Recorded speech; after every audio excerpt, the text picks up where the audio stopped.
Welcome to this season's National Capital Presbytery video on annual campaigns. We've done one of these for the last couple of years. And so whether you're here in person or watching the recording, I hope that this can be a fulfilling time for you. So tonight we have 4 presenters. First, Orlando Carr with the Presbyterian Foundation is going to talk with us about the basics of an annual campaign. Thanks. And then Jenny Lansbury is going to share with us how Falls Church did their fall campaign last year and successes, and share some examples of what they've done. And then Chris Smith with Capitol Hill Presbyterian also has a video to share. And John Etherton from Arlington will be our fourth panelist. So Orlando's going to speak with us for about 30 minutes on ways to execute your annual campaign virtually and in person, and the resources that are available. And then we'll have our 3 church presenters, and then we'll have about 20 minutes for questions and answers. So I invite you, in lieu of everybody introducing themselves personally, please use the chat function to type in your name, what church or area you're from, and if you would like, what your role is and why you come, or why you come. So you're welcome to put that in the chat anytime. You're also welcome to use the chat for questions, although we will have the Q&A time at the end. Orlando is pretty good at this and says if he sees a question in the chat he can field, he might be able to jump on it. So Orlando, take it away. All righty. Thank you so much, June. I don't know how great I am at seeing the chat, but I will certainly do my best. And I am grateful for each of you joining this evening. I have the dubious pleasure, I think, of having the longest allotment of time. So I don't know if that's good or bad. So if I see you all yawning or throwing things at the screen, I'll know that it's time for me to stop. But my name is Orlando Carr. Again, I am the Administrative Relations Officer of the Presbyterian Foundation serving the East region. For the intents of the foundation, the East region goes from South Carolina up to Washington, D.C., or National Capital Presbytery. So you all are my northernmost presbytery, and I love to see you on the screen, but I am certainly looking forward to the times where I can see you all in person again soon. Today, as mentioned, we are going to talk about the components of the annual campaign. As you all may imagine, over the past year and a half, that conversation has been very frequent among many of my congregations as we all experienced the pandemic, the concerns of how the pandemic would impact our stewardship plans and things that we began 2020 with all kinds of ideas. I heard lots of things about 2020 vision and things that we're going to do differently in 2020. And then we all were forced to do things differently in maybe a not so good way. So tonight, we're going to talk about that. Though we're in 2021, of course, we have a lot of that carrying over.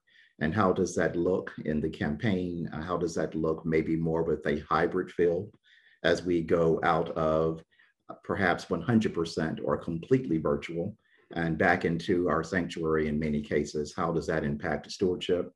And how do we, balance the two audiences, and what kinds of resources are there out there? As mentioned, we will do our best to address questions, perhaps somewhat during the presentation, but certainly at the end as we're going through. I am going to share my screen at this time and use these slides as a way, hopefully, to keep me on track and to keep our time moving as appropriately, so our other wonderful presenters will have all the time they need, of course, to show us the wonderful work of their congregations. So are we all here seeing a nice blue screen? Someone nod their head for me. All right. Okay. Wonderful. I would like to thank my colleague, Carl. I was giving him a shout out before he joined. Carl does a wonderful job with helping me prepare wonderful presentations. And so any cool graphics and arrows and things that you see, know that I did not do them.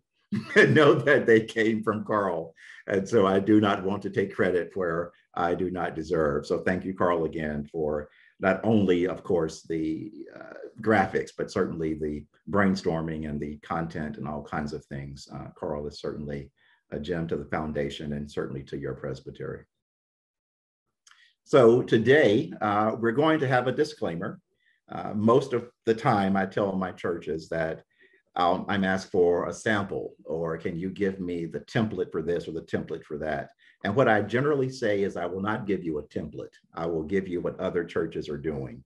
And you may or may not find yourself in those examples or in those stories that I share from other congregations. So that's what we're going to share today, what works most with most congregations that I work with, some ideas about their organizational structure and the way they approach the campaign season. And of course, certainly that can vary. And I am more than happy after this call, if we're not able to get to questions during the call, feel free to give me a call, and we're more than happy to work with you individually as a congregation to figure out what works best for you. So first, it's important when looking at the annual campaign or really your overall stewardship program to determine basic stuff. Who does it? Sometimes we'll joke in our presentations that the leader of the stewardship program or the annual campaign often feels like they have lost the lottery of all the cool things that elders can do on session. I wanted worship, or I wanted mission or outreach, and then you get stewardship and you're like, oh, great. I've got to make people uncomfortable and talk about pledge forms and different things. And it may or may not be something that you woke up that particular morning on fire to do. But hopefully by the end of our conversation, that may feel a little bit differently for you because it doesn't have to, of course, feel like a burden when you're asked to lead the congregation with the annual campaign. And it should feel more like a gift or an opportunity to invite your members to look at stewardship a little bit differently. The first part of that and unpacking is our generosity team. Now, you may think immediately, hey, we don't have that. Well, it's generally your stewardship team. Sometimes we use this term to shake things up a bit or to get your church to view stewardship a little bit differently. Through the years, the term stewardship has taken on so many meanings that folks come in with all preconceived notions about what it really means to participate in pledging or in stewardship.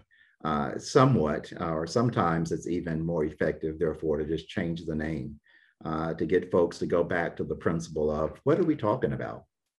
If we get to what are we talking about, we're talking about generosity, generosity of your time, talents, and treasures, and how that can work with the ministries of your church and to help your church, of course, work with its mission. The generosity team, or if you would like to think as we go through of your stewardship team as I'm speaking, you're certainly welcome to do so, is definitely chartered and supported by the session. What that basically means, it's not some rogue or renegade group that's doing things that are not approved by the congregation in good Presbyterian fashion. The session supports, and we'll get to the session's role in just a bit. But this may be a little bit different. The next point, the generosity team should have a member, ideally, from the various programs and mission committees of the church. What that means is that when we talk about stewardship, even in this unusual hybrid time, we generally go back to why do folks give? Why do folks give of their time, talent, and treasure or financial resources? And they give for ministry. And what better way to inspire folks to give to ministry than to have the folks that are actually participating in the various areas of ministry within the church?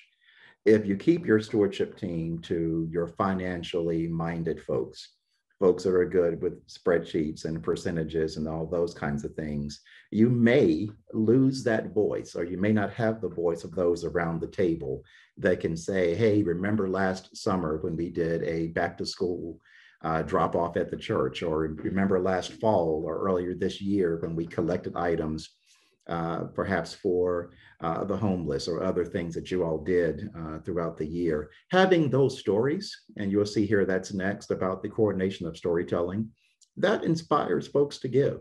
It lets them know that my giving matters. I'm actually doing something to further the mission of Jesus Christ, and it's connected to what I give to my church. And that is always the ultimate message of your annual campaign, getting back to why we are here, the overall mission of the church, definitely rooting that with scripture, rooting that with prayer, and rooting that with the activities that you all are participating in that support the ministry.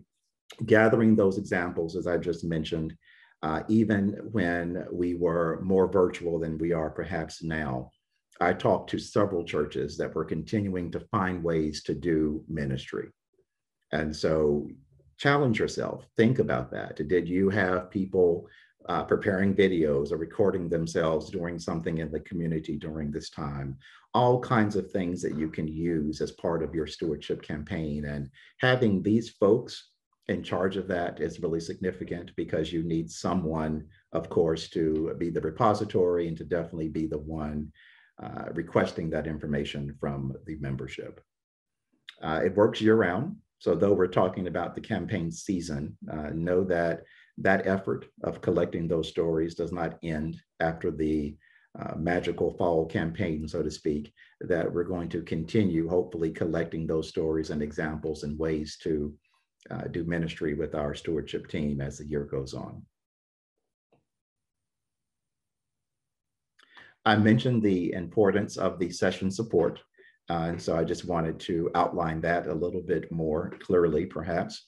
The session definitely supports the generosity team, meaning that if the team is looking for those stories and they hit a brick wall and they're having trouble getting folks to send things in, or even if they're not hitting a brick wall, the session should be some of the first folks in line to say, hey, do I have a story for you?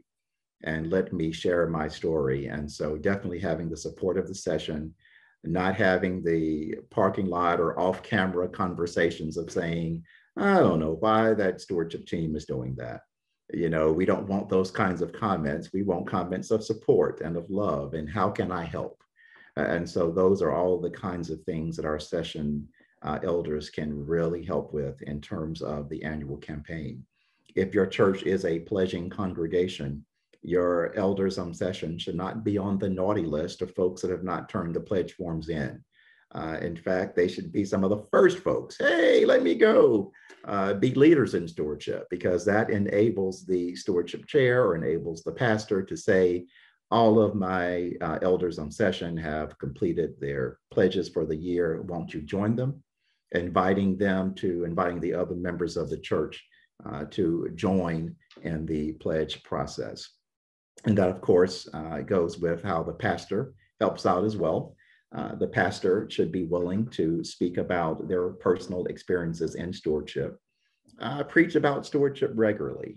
Regularly can be interpreted a variety of ways. It really depends, of course, on the pastor's style and how they incorporate generosity into the message. It may be a kickoff message that happens perhaps around this time. It might be something that they choose to focus on different elements of stewardship during the formal campaign season. It might be throughout the year.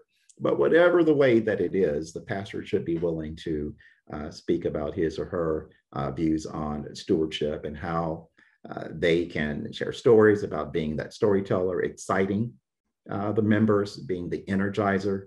As we all know, we all receive information differently. Some folks will listen a different kind of way when the pastor says it. And sometimes that's needed.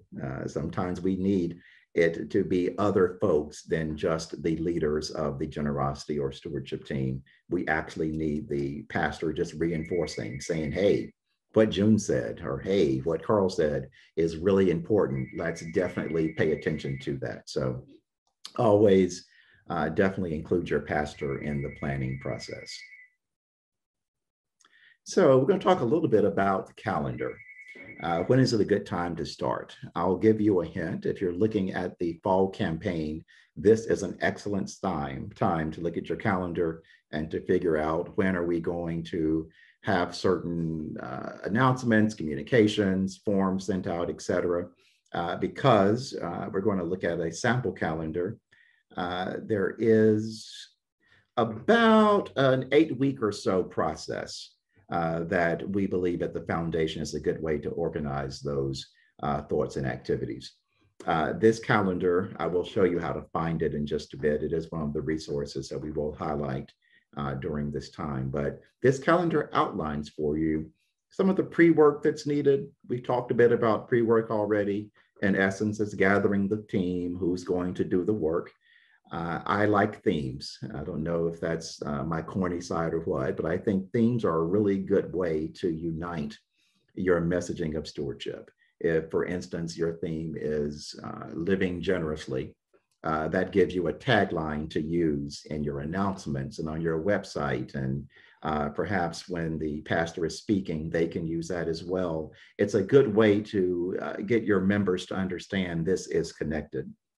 It's also a really good way to get your members to view stewardship differently, i.e., if you're using the living generously example that I just said, it's really good to use it for a non-financial activity, to get folks to realize that stewardship is more than that. Going back to that, canned goods collection or school drive collection that I mentioned earlier, if you're using that and living generously, and then you're living that out by dropping off school supplies at the church, it really causes your members to think, oh, never thought about that as stewardship. But it really is, because we're giving perhaps a different way, but we're still giving and living generously into that theme and giving an example of how that works. And so a theme is really strong with that. Also really strong if you're looking at, for instance, special offerings of the denomination, One Great Hour of Sharing or Pentecost, et cetera. It's really good to link that as well. While we're on that theme, it can be very helpful when you're drafting your communications. I'm often asked, do folks still do that, or is that still needed in this virtual or hybrid world? And I think so. I really think it is, because going back to how we respond to information, some segments of our congregations love that written letter and read that letter from word to word, paragraph to paragraph. And so we need to definitely take time when we're drafting the letter. Now, when we're drafting that letter and going on to some of our more electronic ways, the website and emails and social media, et cetera, we need to make sure that I'm going to keep saying this, that we link that to ministry, that those communications need to start off with a good scriptural biblical basis of why we are writing to you today. It's not just, hey, it's time for your pledge form. That may be tempting, right? That might be the way to just jump and cut to the chase, but that's not what we should do. We should definitely have a different type of focus where we are, hopefully, ideally have a scripture identified, able to build upon that scripture and to unpack that and to show how the ministries that we're participating in have really supported that scripture. And that should go through, again, with the website, the testimonials, the videos, perhaps that you film. That's also a good thing to do with that. Definitely inviting your leadership. We've covered that. Developing in the early part of the schedule, when are we actually going to do the more significant kickoff? What is our Sunday? What is the Sunday when we begin to really push this? And of course, that goes into the form or style of how you all are worshiping. If you are still hybrid with a significant number of members at home versus the members that are gathered in your sanctuary, that is significant as well. What is that experience going to look like when we have that kickoff announcement or sermon? How will that go virtually? Will it be a video or a style like we're using tonight? Will it be a separate meeting where you're inviting members to log on at a certain time, a certain Zoom presentation to see what the kickoff will be for the year? All of those things are considerations when you are making that schedule, and certainly looking at the context of your congregation. It definitely varies from church to church, and only you know where you all are in terms of that question of members virtual versus member in person, et cetera. So therefore, once you estimate where you'll be at your kickoff, then planning your coordination around that would be very significant. And then lastly, the last part, receiving those pledge forms, receiving those commitments. Some folks prefer that word, of course, to pledging. It might be a commitment form or another term that you have found that works for your church, and that is fine. It is certainly up to you all what you name that. But how are we going to approach those, or are we going to approach those that are not responding? Some churches have made the decision that we know we have a core group of folks that submit pledges or commitments, and we have another core group that gives, but perhaps does not. And for some, that has not been an issue. They have just said, you know what, we will use this non-pledged group or non-pledging group as a way of forecasting based on year-over-year trends and all kinds of stuff you can do with that. But you may or may not make the decision to continue to go after that group if they're not turning them in. And that, of course, can be a spin-off conversation if you would like to have that with me or with other leaders of your presbytery about ways to handle that. So talking about those resources, often we're asked, okay, these things sound great, Orlando, but how do we do some of this stuff? So we have a couple of resources that I'm going to highlight for you this evening. Of course, a very brief overview of those resources. Feel free to look over them. And of course, if you have questions about how to use them, certainly let me know. The first one being the Stewardship Navigator. The Stewardship Navigator is a software that the Presbyterian Foundation puts out that is free of charge and available to all congregations. It can be found at stewardshipnavigator.org. .com also works, but .org seems to be the one that folks gravitate to the most. If you have never signed up, you'll see in the top right of the graphic there is a button that says sign up, and you will be able to create a profile. I had this conversation with my colleague, Rose is on the phone today, about the best way to create a profile. Should you have each member create one, or should you have one? And I told her, as the same I will tell you all, I kind of err on having one profile or maybe two at the most for the church, because when you get to the point of creating documents and file storage, et cetera, having those in one place is often very helpful. Again, that is up to the church, but I would lean more on the one profile per congregation. Once you do that and you sign up, you'll be presented with a screen that looks a little bit like this.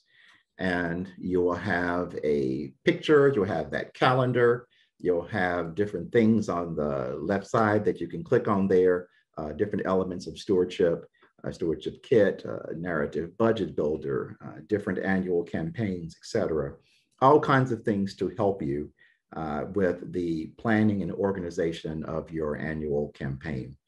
I believe this is very helpful. I work with stewardship at my own congregation in Charlotte, and we use this. It has been a great way to keep us on track of the things that we're doing and trying to keep our schedule going, et cetera. The types of campaign vary. You can have several types of annual campaigns that may or may not be exactly the one that you want to use. You may decide to combine a couple of elements. For instance, you will see here on this graphic here, online campaign, a campaign that's based solely on the worship experience, or a telephone solicitation, small group, direct mail, et cetera. You may find yourself doing elements of all of these, or maybe one or two or three, et cetera.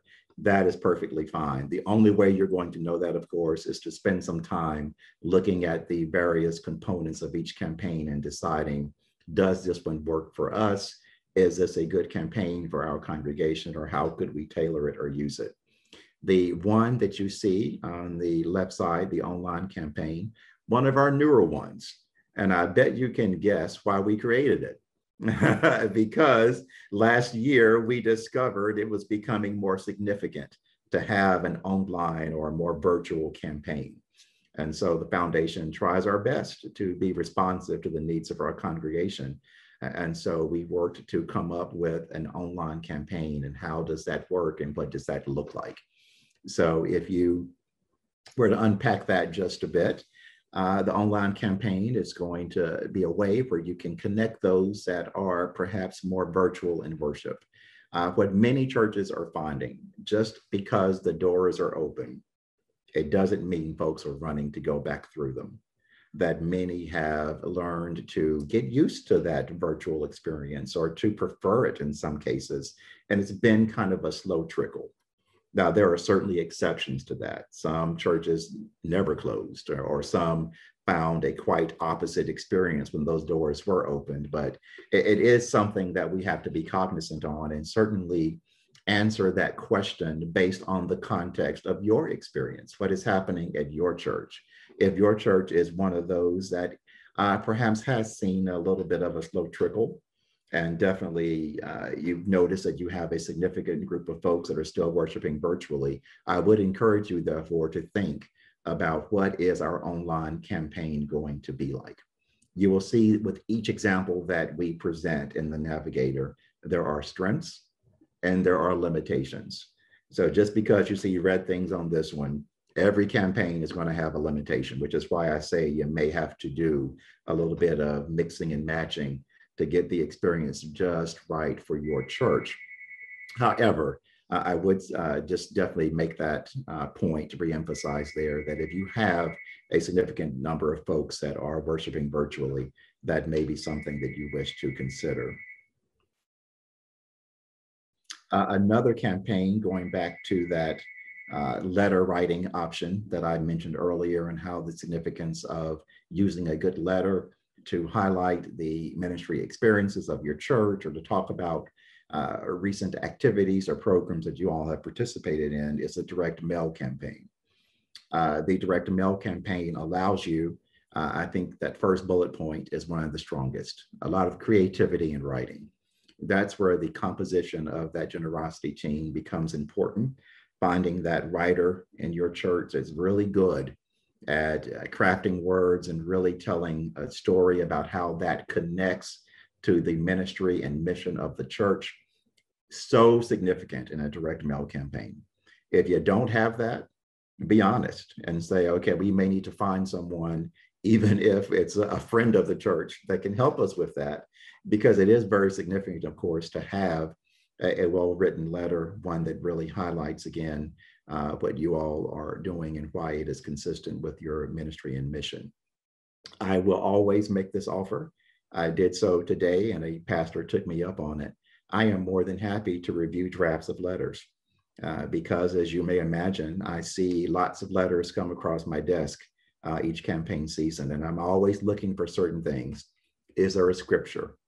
Is there a speech or writing about how the ministry of the church supports that scripture? Don't just choose one that because you like it, and then struggle with the exegetical approach of how to make that connect, to the scripture. That's important, right? So I look for those kinds of things, and then if I see that you're not highlighting some of the strengths of the church or things that you've done within the past year or the past season of stewardship, I'm going to encourage you to think about those ministry activities. And of course, always the invitation to give and the invitation to support is also very strong. Those kinds of things are just basic elements of the direct mail campaign. There may be a component where ideally you break out your congregation into certain segments and you decide, you know what, we're not going to do a one size fits all. We're going to do a different letter for a younger demographic and a different one for our older demographic, or a different letter for those who give very modestly and a different letter for the more significant givers of the church. That has become a very popular approach. You may decide to do a different letter for your virtual worshipers and those that have come back to worship. All of those things are appropriate and could certainly be encouraged to think about how to make the letter as personal as possible. I am aware that takes manpower and different ways, of course, to make that happen. So don't get hung up on that. If you can do it, great. If you can't do it this year, maybe make it a stretch goal and consider doing that for a future campaign. Here, you will also find the Navigator kind of where you can check off the items. I mentioned earlier that that is what my church has liked to do, using this as where are we in our process. As you go through that calendar that we highlighted earlier and the things that the benchmarks, whether it's the letter, whether it's the announcements or what have you, you can certainly check those off as you go.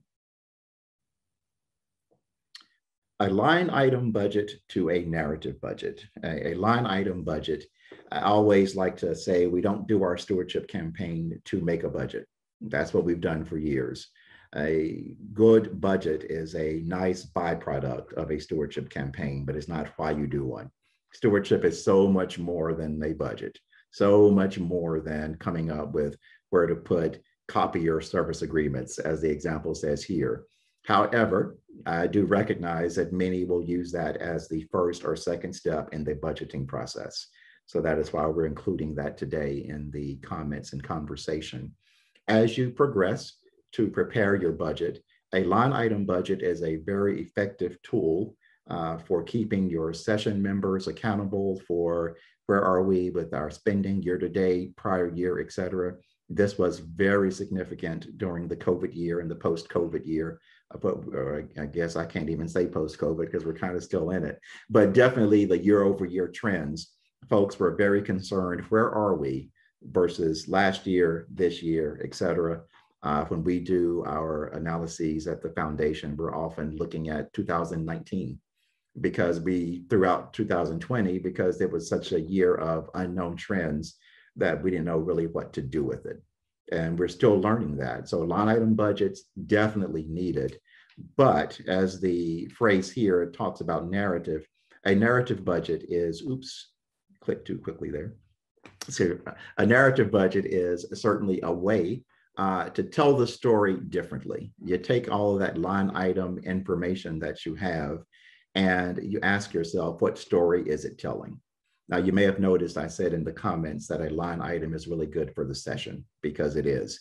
But outside of the session, it may or may not tell the story of who are we as a congregation. And often our members, those that we're going to asking to submit commitment forms and pledges, et cetera, are more interested in that. How are we making a difference in the mission and ministry of Jesus Christ? What are we doing as a church to really further that mission and make a difference in the world? And so that is why you do the narrative. There is a narrative budget builder again in the Stewardship Navigator. That time won't allow me to show you that part, but just know that it's there. And if you've never done a narrative budget, it can certainly be an effective way to get you started in that with the collection of stories and the amounts. The reason why it's written line item to narrative, and that you will need some financial numbers. A narrative budget doesn't ignore the numbers. You will see on the graphic here, there's a pie chart and percentages, but those come from somewhere, right? So you need numbers still, but when you do the narrative, it's more of a summary or a brief version of the line item information. Of course, hopefully attaching a really good story to those numbers and showing this is a good mission project that we did, and that's why the budget is this, and this is a good worship experience, et cetera. So definitely encourage you to look at the narrative budget experience. So as I wrap up, I will look at our questions real quick. See that we have a recording and the slides can definitely be made available.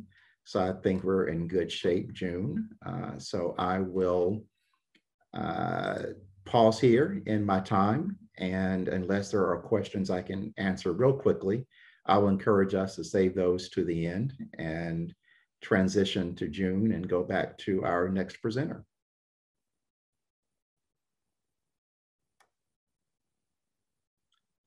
That would help. Okay. Thank you, Orlando. Well, thank you very much. Thank you so much. And I made a note here that I can send you my letter. You can. You can. To put some good phrases in there. Absolutely. I'd be more than happy to You might, review it for you. yeah, you might get some of our materials this year. Sounds good. Sounds good. Okay, so Jenny, I invite you to introduce yourself and tell us a little bit about Falls Church Campaign.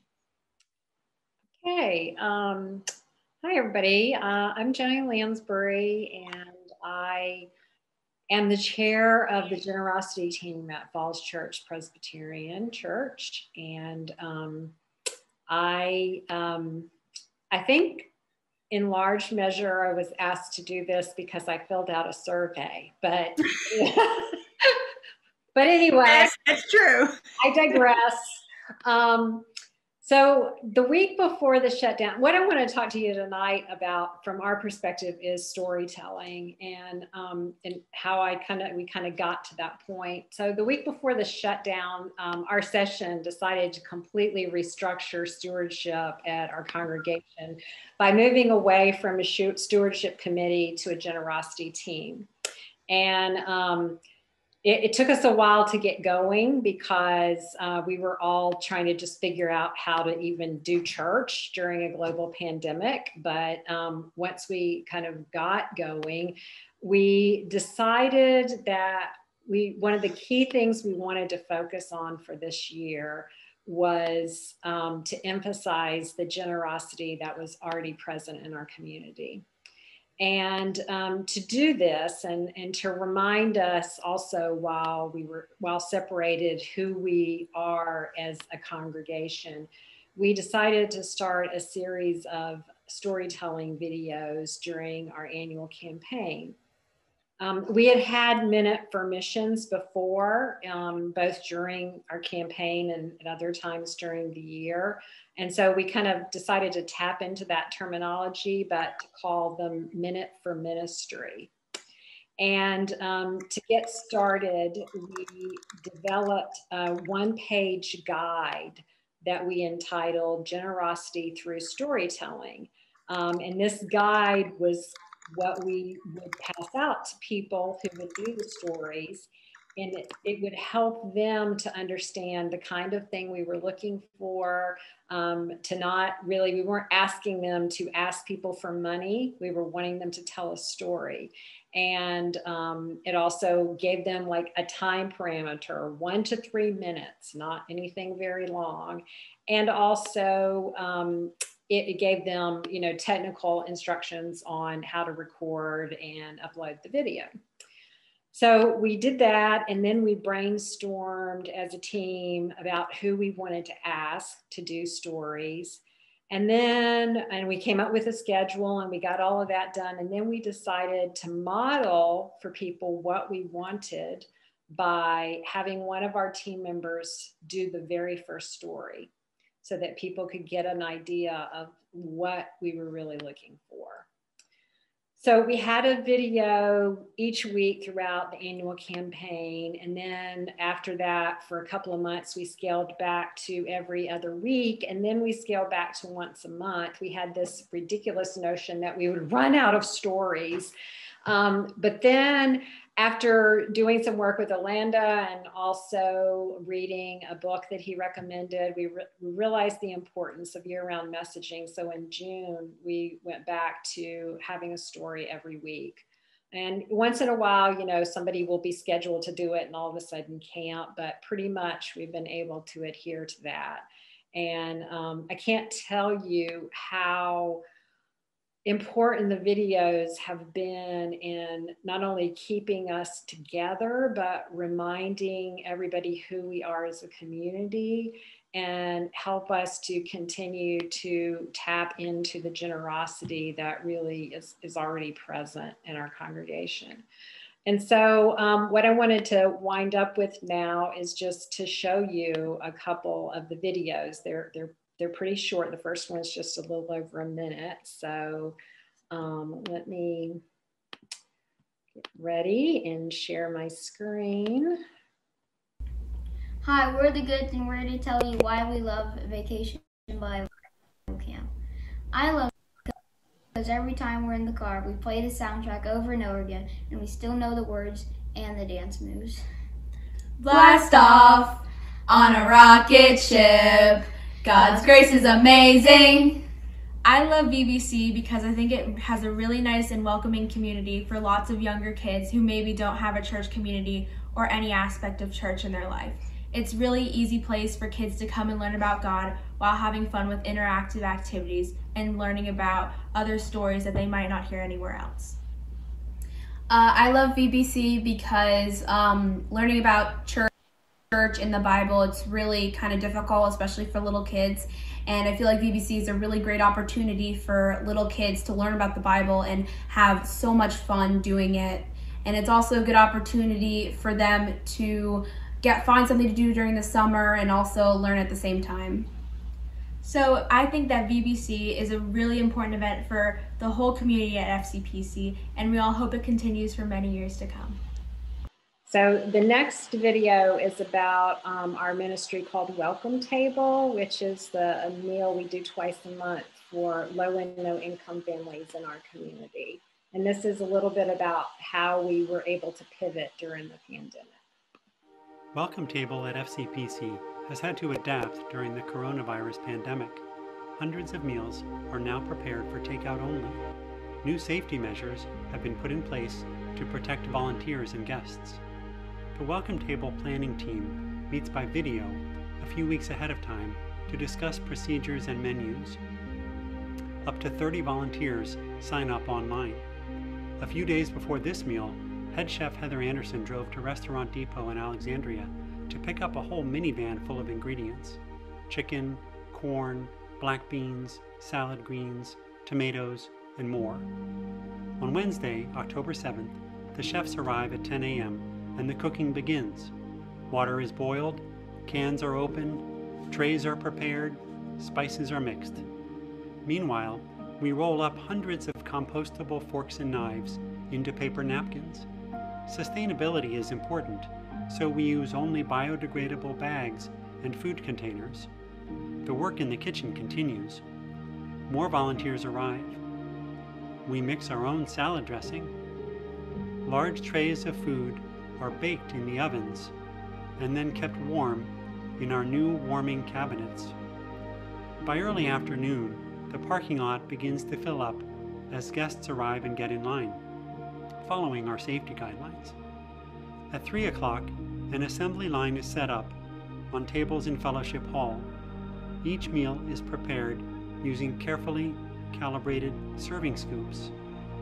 When completed, the meal goes into a bag, and more volunteers add utensils and notes. A runner carries the bag across Fellowship Hall to the staging area. Finally, a $10 Giant Food gift card is added to each bag. A few minutes before 4 o'clock, the line begins to move. Guests come up the stairs and pass through the open-air landing to receive a meal from Pastor James. Back in Fellowship Hall, the production line continues, and guests continue to arrive for several more hours. Another shift of volunteers arrives to wash and sanitize the pots and pans. By 8 o'clock, everything is clean and put away. On this day, Welcome Table served 495 guests. The next evening, the Welcome Table planning team met again to plan for the next meal. Thank you for your generosity that continues to make this ministry possible. So again, you can see those are really two different kinds of videos, and we've had lots of different, thank you, Alanda, lots of different kinds that have, been part of this ministry. And even though we've gone back to our service in a small group, we still are doing the videos because we have so many people who are still worshiping virtually. So it's been such an important part of our generosity team experience and our church's experience. That's all. Thank you very much, Jenny. It's very inspiring. I can see how it connected your church together, having so many people make these videos. That's so great. And next we have Chris Smith from Capitol Hill. Take it away, Chris. Thank you. Capitol Hill Presbyterian Church is a tiny little place on the corner of 4th Street and Independence Southeast. When I got married there 34 years ago, my best friend went to 2nd and Independence Northwest and missed the wedding. So directions in DC can be challenging. I came on to the session last June, and in my first session meeting, after having been off the session for about a decade, our pastor at the time announced her departure. And that set in motion the last year. And it, in a way, created what galvanized our entire church life, but in particular, in a very unexpected way, our Stewardship Campaign. And we had, during COVID, started, Zoom worship. And as part of that, just organically, because we were making up online worship on the fly, we started to have weekly, what we call testimonials. Sounds very Baptist. Weekly testimonials by people in the congregation. And it was run from our hospitality ministry. It had nothing to do with stewardship. And people came on every week and, in a sense, told their faith story. It was really a remarkable set of things. And we went through the entire role of the active congregation in the course of a year. And when it came time to do the Stewardship Campaign, I didn't have to go out and recruit people to come in and tell stories. It was already happening. And the best part of it is it had absolutely nothing to do with stewardship. It had everything to do with, why are people here to begin with? Why are we here? That's what people talked about. Why am I coming here? And so then we got to our Stewardship Campaign, and last August, I had our Stewardship Committee get together and said, well, what should our theme be? And I trotted out some of the old common things like generosity and other things. And I got a resounding message from my committee. We need hope. Give us hope. Let's talk about hope. We need that right now. And so our theme became abundant hope. And our pastor, our GAP pastor, Mark Reiner, put together some wonderful theological material and biblical basis for that, but abundant hope. And everybody like signed on for that. And that was our theme. We did a letter. It really was in the context of this change in pastors. The PNC was being formed at the same time. The session was, we were applying for PPP loans. I mean, just everything was circle the wagons. And that ended up in a miraculous way, focusing people's hearts and minds. Like, do we really want to keep doing this? Are we going to make a go of this? And people resoundingly said yes. And that's something I couldn't have invented in terms of a stewardship campaign if I had tried. So let me play our video, which we tried to be very straightforward with people in terms of where we were. Our seminar center, which is a big part of our revenue, was closed. Our pastor had left. And PPP loans, maybe we were going to get them, maybe we weren't. And we just laid it out. It wasn't like, woe is me. It wasn't, we just were very factual with the congregation. This is what our payroll is. This is what coming in, this is what's going out, and this is, you know, where we stand. Here's how big our savings account is and how long it will burn through it from where we are. And people appreciated the honesty. And it's really the first, we were more honest with people than we usually are about the money. As Presbyterians, nobody likes to talk about money. So we moved to a crescendo, which was Stewardship Dedication Sunday. And in our congregation, you know, we have a lot of people involved in politics, being Capitol Hill. And a wonderful, wonderful person does campaigns, political campaigns, and she does videos, you know, in an evening. And she offered to do this, and it was, well, I'll let you watch it. It gelled the whole thing. Not long ago, so many were welcomed through these doors.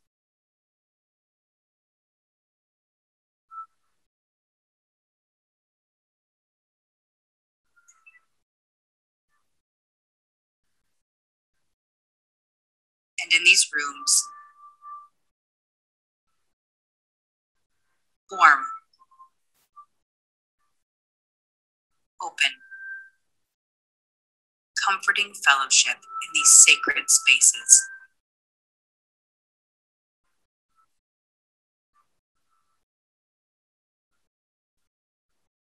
Perhaps it's surprising how much more sacred they become when they're no longer part of our everyday lives. Our buildings and spaces have always served a place to gather.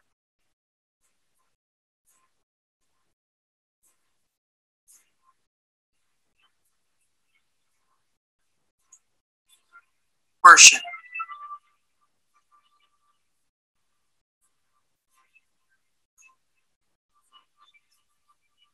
Celebrate.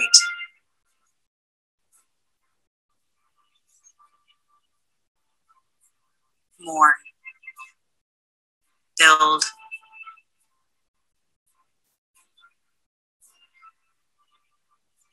Grow.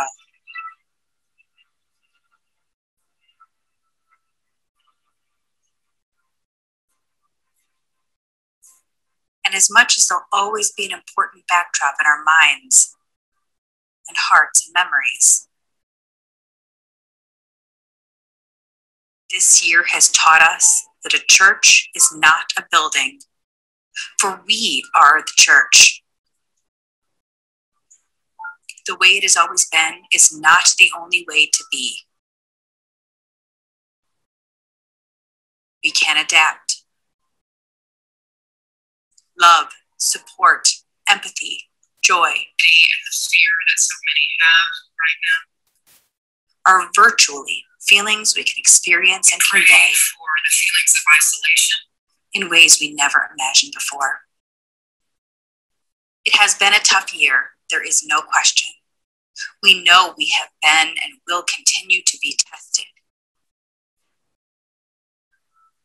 But we are filled with God's love, and thus our strength is limitless. We know we can not only make it through difficult times, but extend our love outward if we have one another for support. Let us rise to the occasion and celebrate the abundant hope we have for the future, for our potential as a church family, for the impact we have on our community, locally and globally, and for the renewed value we have in the places we will once again occupy. Because through God, together, we are capable of more than we know.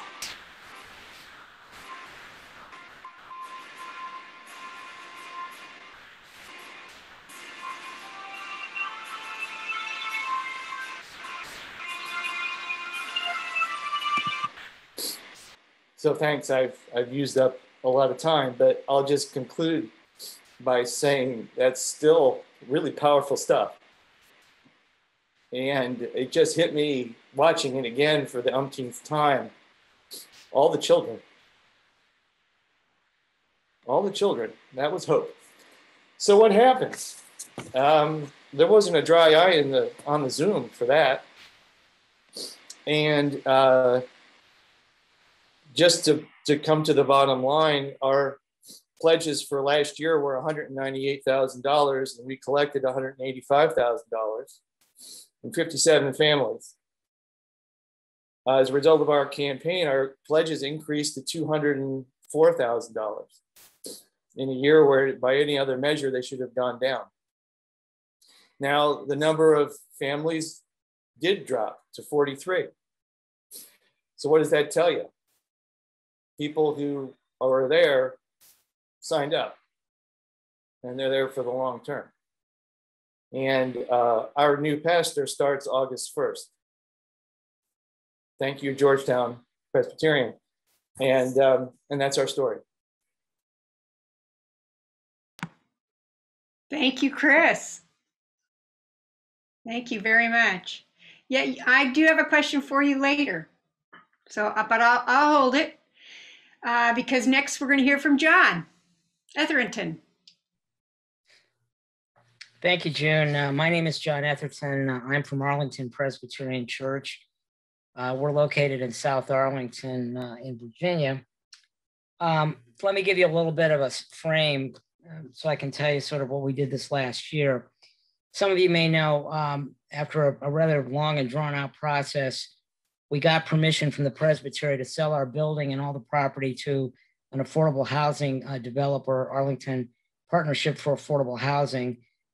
They tore the building down, built affordable housing, 173 units. So there are about 500 people now living in the place where our church used to be. We actually are now renting the ground floor, part of the ground floor, and have our church in the retail space. We were able to move in just about 4 months before the COVID shutdown hit. So we actually got back to the building and got set up in there, and then had frankly, our issues were really a little bit different, I think, than most congregations. We have money from the sale. We have to go to the Leadership Council of Presbytery for permission to spend that money, and have to give them a proposal. And our main focus is neighborhood mission.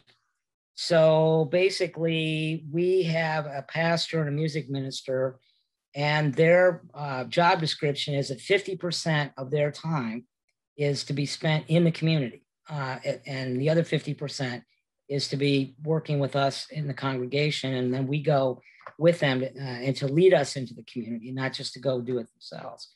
So 50% of their salary is paid for from the proceeds of the sale of the property. And then we have an operating budget from the members of the congregation. We're a small congregation. We have, I think, on the rolls officially about 50 people. And I would say our active members are probably 25 to 30. So we're not very big. And we had big plans to really do a number of very specific things focused on community efforts, with working with the local artists, and especially with the families living in Gilliam Place. And when COVID, shut everything down, that essentially blew all that up. So what we did was basically pivoted and really tried to be responsive to what we were hearing and talking to people that lived in Gilliam Place about the what their needs really were, not coming up with ministries, but just listening. In May, we got word that there was a lot of food insecurity among the low-income families, at least some of them. We also found out that the Columbia Pike Revitalization Organization, because the farmers in the local area couldn't sell in the farmers markets because they were all closed. They had all this produce, they didn't know what to do with it. So they put together an arrangement that if they could get the money, they would provide fresh produce for Gilliam Place. We got wind of this. We went to see them in May and basically said, you got this all set up. We have money. And so essentially we bought the produce from the farmers through the summer, and everybody in Gilliam Place who wanted it got a week's worth of fresh produce for every week, starting at the end of May through the end of October last year. We also set up a store of household goods and things that were hard for people to get, which people could just come and take what they wanted. And that pretty much whatever we got in a week was pretty much gone in a week. And then people from the congregation basically did this. And then people from Gilliam Place came down and helped us. So we were kind of all working together on this. So that was kind of the summer. And then in the fall, we helped, and this was actually harder to do than the fresh produce. We worked with a couple of community partners and some of the parents in Gilliam Place to set up learning pods for the kids that were in virtual learning, who the issue they had we had resources, but they didn't have space. People that had their own homes could set this thing up among different families and do that, but they didn't have any space. So we opened up our space, and we had 2 learning pods that ran 4 days a week through the school year for 15 of the kids that lived in Gilliam Place. So we just kind of pivoted all of our programs essentially to do this. So when our stewardship campaign is in the fall, and basically we don't generally just say, well, let's talk about money and sort of what we're going to do with that. We try to use it as an opportunity for discipleship and people's growth in their faith journeys. And so we basically worked with the, I'll pull up a little thing here. Okay, let's see, where is it? Huh.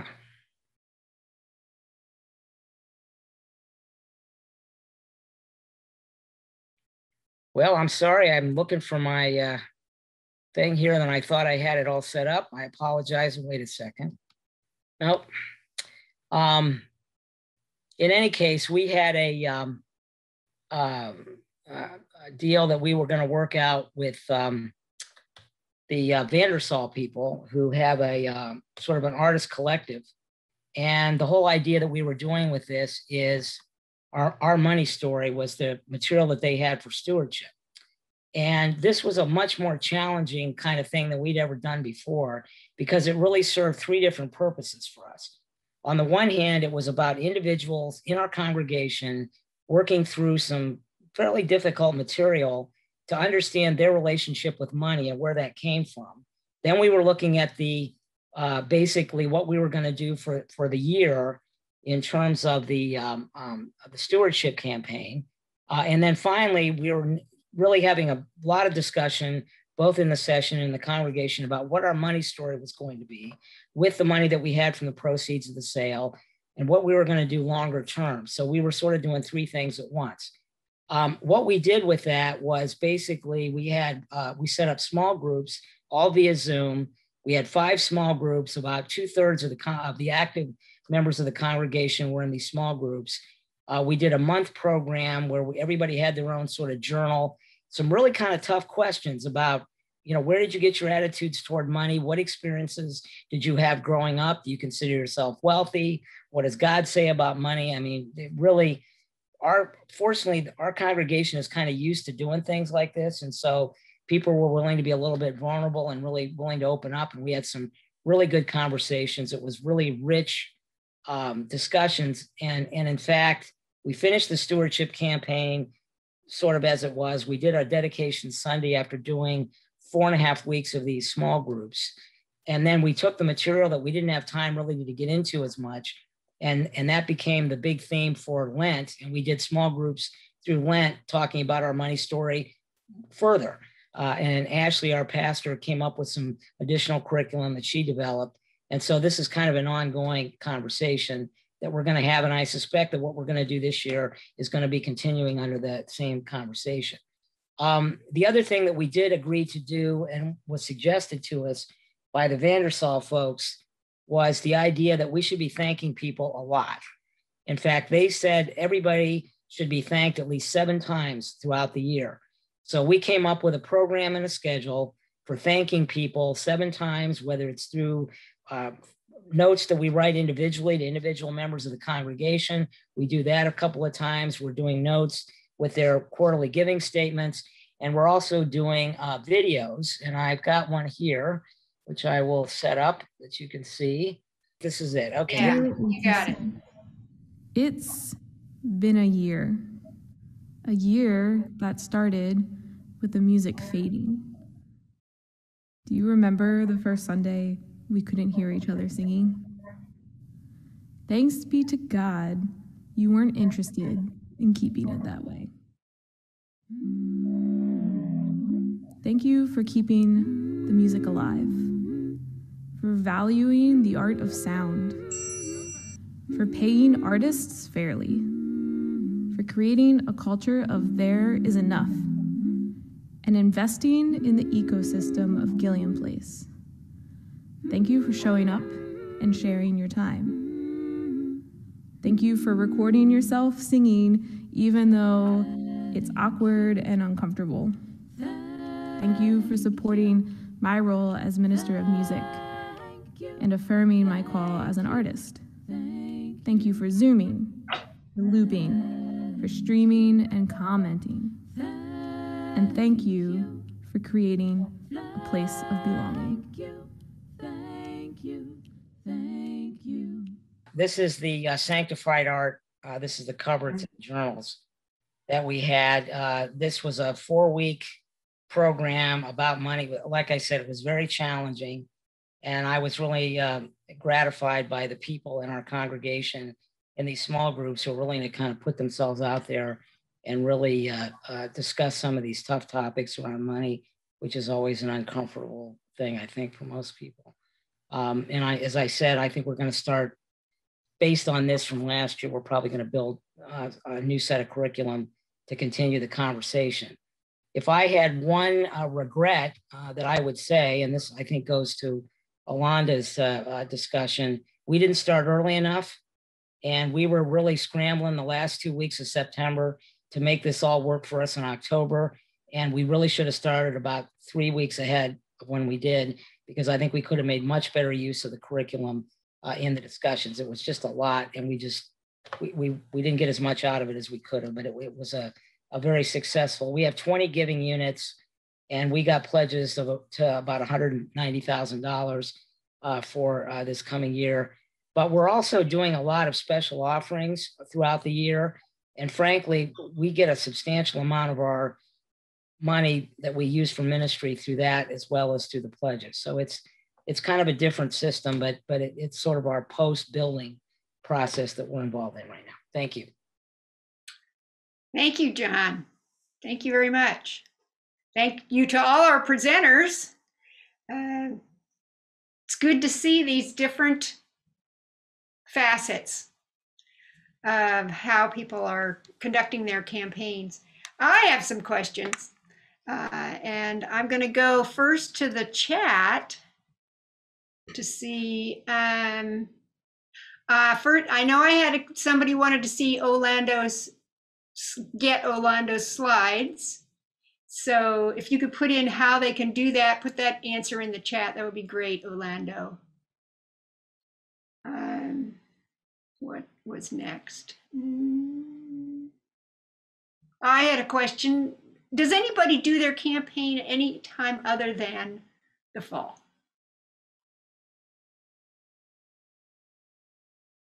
Everybody on the call does it in the fall. Okay, good. Because we're considering doing it in the winter, post Christmas tide.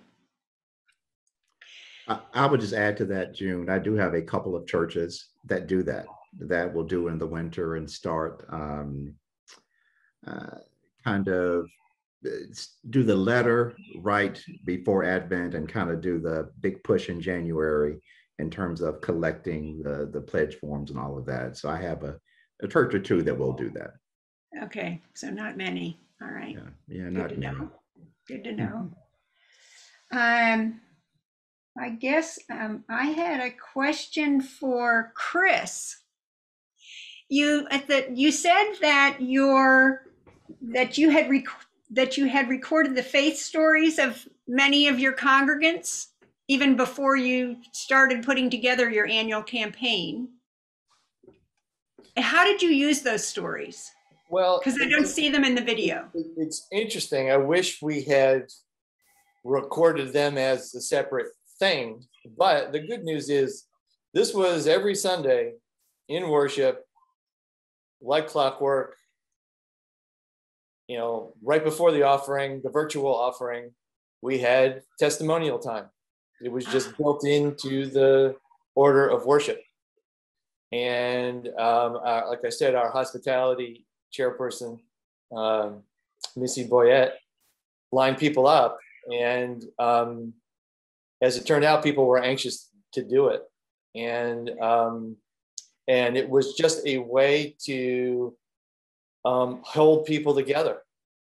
Okay. That's what it was. It was, we're feeling our way through virtual church, and we're all in this together. And here's why I keep coming. I see. Okay. And so by the time we got to stewardship season, it was a regular thing, and we just kept doing it. And like I said, nobody, I don't think anybody mentioned money once in any of their testimonials. Okay. Okay. Now I understand. It really aided your generosity campaign. Well, we had an abundant, material. We had an abundant hope campaign. Yeah. Which was why people were hopeful in the middle of a pandemic. Without a doubt. I understand. What a great, great aspect of your worship service. Well, and I just feel as the stewardship chair, I got lucky because it was just already there. I didn't have to build it, but it was better because it was far more authentic, I think. Mm-hmm. Mm-hmm. Mm-hmm. Any other questions? I don't want to monopolize here. I don't see any in the chat, but if you would like to, you can either use the little raise hand response or just raise your hand. Yes, go ahead. I'm Laura Brauslong. I'm from New York Avenue Presbyterian Church, and I did write something in the chat, but I think it went only to Orlando. Yeah, I was just ready to chime in and say that, but you got it. Go right ahead. The rest of you, but I'm very interested in knowing how you all are planning to manage the offering when you move back to in-person worship, or how you've managed it as you've moved back to in-person worship. Our church worship committee has polled a few other churches and is considering not passing the plate when we go back. And I'm co-chair of this stewardship. I'm with New York Avenue Presbyterian. I'm co-chair of the committee, and it gives me the willies to think of not passing the plate. That's a ladylike way of saying how concerned I am. They're going to do a basket in the back, and Olanda has said that churches that he's seen do this go back to passing the plate pretty quickly because giving goes down. So I'd like to know what you all are thinking. It's clear to most of us that, the vaccine, the virus is not passed through touch. Most of the medical information says that. And so that's not really the reason. It's that they're having trouble getting ushers. And I do fundraising at the museum that I work for, and I caution my staff all the time. You can't make decisions based on organizational limitations. You have to find workarounds because you have to get to the end goal with your donors. And so I'm really interested in what you all have, your committees and your session have decided to do. We haven't decided. Anybody else? Our giving is all online. We don't. We have started meeting in person again in the garden space outside. We're not meeting in our church spaces yet, and we shifted to online giving over the last year, and I think we're just going to keep doing that. I think if there's any interest or people have in wanting to do some kind of a offering, plate passing thing, we'll sort of figure that out. But right now we're just doing online giving. Bush Hill has been back in the sanctuary since June 13th, and we have offering plates in the front and the back of the sanctuary. And people are welcome to walk it forward during the offertory, a very bold thing for Presbyterian to do, but many have done it. And I would say over this last year, our online giving has gone up significantly because we've really pushed it. And because of Vanco and Presbyterian Foundation, that's in place. And, you know, it's. This is Phil Melberg, and at Gaithersburg, we use a basket at each entrance to the sanctuary. And we've also had a significant increase in people using electronic transfer. So we've added an app on a lot of folks have elected to use either PushPay or another vendor, Vanco, in order to make their contribution. And so we found that making multiple opportunities out there are what people want to do. Multiple platforms. We see, we've seen an 80% increase in online giving as well, because we weren't in person, and that's the way people adapted. But as we go back in person, we will be streaming, and we will also have on-site until we know how people are going to be returning in what quantities. And Laura, since we chatted last, I did speak with a church yesterday that tried the basket in the back, and then they're now transitioning to having volunteers stand at the door, kind of, I guess, to encourage people not to walk by the basket, but you have to walk through this way of folks with the basket in their hands. That's something they're trying. So it's too new for me to tell you if that's working better for them or not. But I did want to throw that idea out there. I don't know how I feel about that, but I'm just sharing what they're doing. So it's like peer-to-peer fundraising. Yeah. We use the opportunity to try to drive people to sign up for Realm. We're using Realm.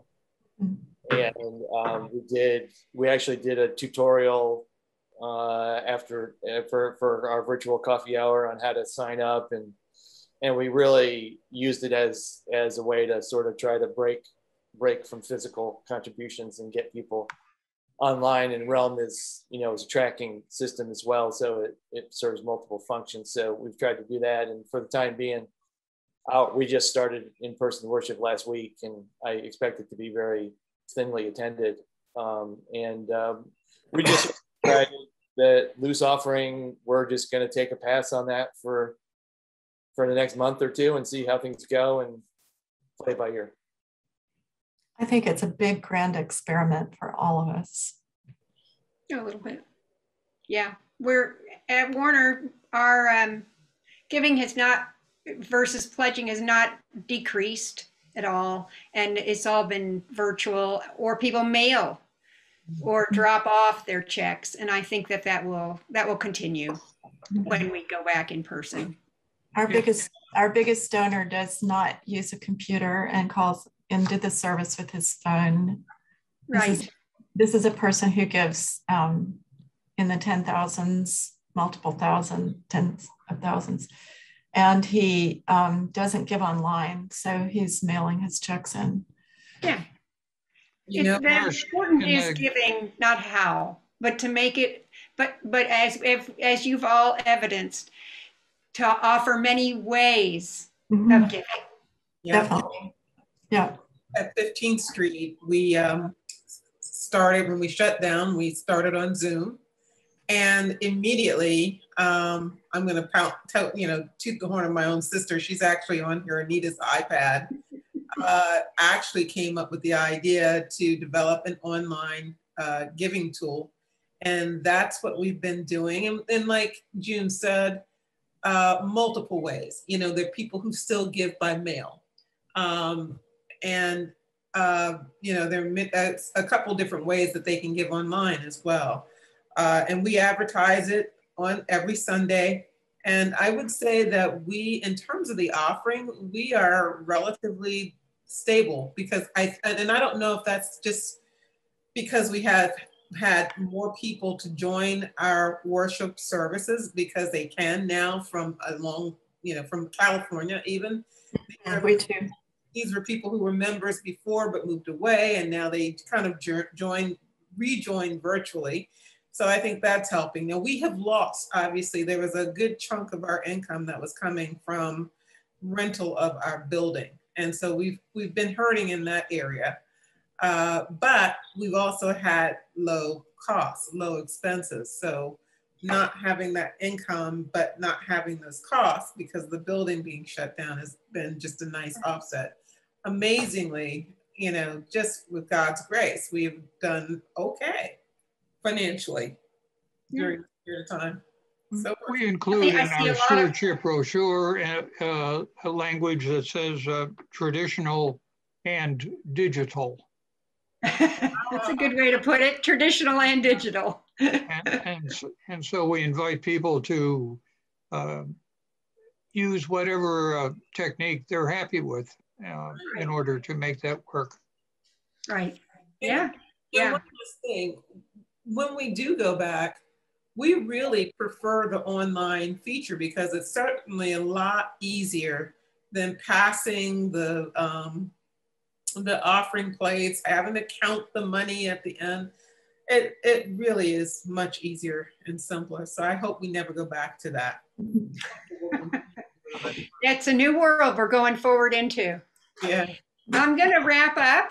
It's just about time for us to finish up. So are there, you know, I don't want to block off any questions though. Are there anything anybody else wants to bring up? Well, I would like to thank you all for coming tonight. And thank you, Orlando and Jenny and Chris and Tom for sharing your experiences and your resources. If there's any resources that you could put in the chat, like Chris, a link to your video, I would love to see that again. Where can we find it? I think you're muted. It's in the chat okay. At 8:01 p.m. Okay, sorry. Thank you very much. I missed that. Okay. Thank you so much, everyone. That's everything. So nice. Yes, thank you all very much. So special. Yes. Thank you, June, for having us. No, thank you, Heather, for hosting. Thank you very much. And most informative. The recording will be available on the presbytery.org after next week. So share it with others. June, I just saw that somebody said they'd like to get a copy of our one-page guide. And do I either have time to put that in the chat or sure. I could send it to the presbytery? Or what's going to be better? Yeah, if you could send that to LaJuan. I think Heather is saying that we get those. Just send anything that you'd like to be distributed. We can go ahead and just send them. I'll put in LaJuan's email and into the chat, and she can make sure that it gets distributed to the participants. Okay, thank you. Mm-hmm. Yes, thank you very much, everyone. Good night, and God bless.